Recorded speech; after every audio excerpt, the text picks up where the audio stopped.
गांधार के उस सन्नाटे से जहां एक बच्चा अपनी ही मां की गोद में रोते रोते पत्थर बन गया। गांधार का राजमहल एक वक्त हंसी खुशी से गूंजता था, लेकिन जब हस्तिनापुर संदेश आया राजा सुबल अपने पुत्र पुत्रियों के साथ दरबार में उपस्थित हों, तब किसी को नहीं पता था कि यह संदेश नहीं, एक साजिश थी। शकुनी का पूरा परिवार बुलाया गया और फिर एक तहखाने में बंद कर दिया गया। कोई मुकदमा नहीं, कोई वजह नहीं, बस एक सजा भूखा मरने की। एक एक कर सब मरते गए, सिर्फ एक बच्चा बचा, शकुनी।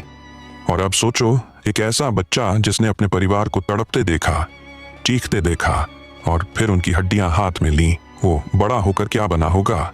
लेकिन असली सस्पेंस तो अब शुरू होता है। शकुनी ने एक दिन खुद अपनी जांघ की हड्डी तोड़ी और उससे बनाए पासे, और हर बार वो पासा गिरता तो सिर्फ शकुनी की मर्जी से ही गिरता। लेकिन कैसे?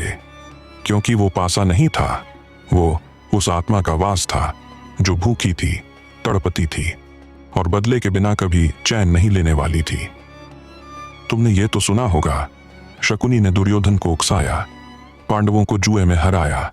लेकिन क्या तुमने कभी सोचा, दुर्योधन को शकुनी ने क्यों चुना? कर्ण नहीं, अश्वत्थामा नहीं, स्वयं दुर्योधन। क्योंकि शकुनी जानता था दुर्योधन सबसे ज्यादा अधूरा है, सबसे ज्यादा कमजोर है अपने घमंड में, और घमंड सबसे आसान मोहरा होता है। वो शकुनी नहीं था, वो एक ऐसा आईना था जो हर किसी को उसकी सबसे घटिया परछाई दिखा देता था और फिर धीरे धीरे उसी में उसे डुबो देता था। कुछ ग्रंथों में तो ये तक लिखा है कि शकुनी को एक अज्ञात तांत्रिक ने बचपन में ही श्राप दिया था, तेरे अंदर जो पीड़ा है वो तुझे कभी मरने नहीं देगी, तू जीते हुए भी जलता रहेगा और एक दिन तू खुद नहीं पहचानेगा कि तू मनुष्य है या राक्षस।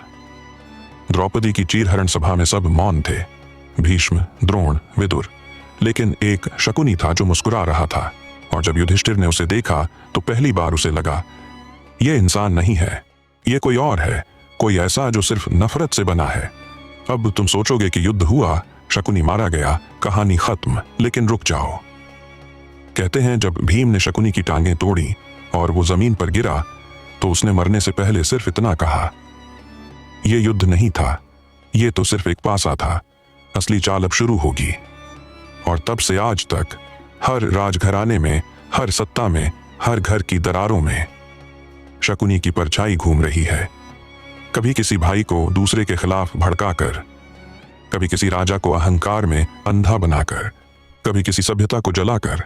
क्योंकि शकुनी की मौत नहीं हुई, वो बस अपनी शक्ल बदलकर हमारे बीच छिप गया है।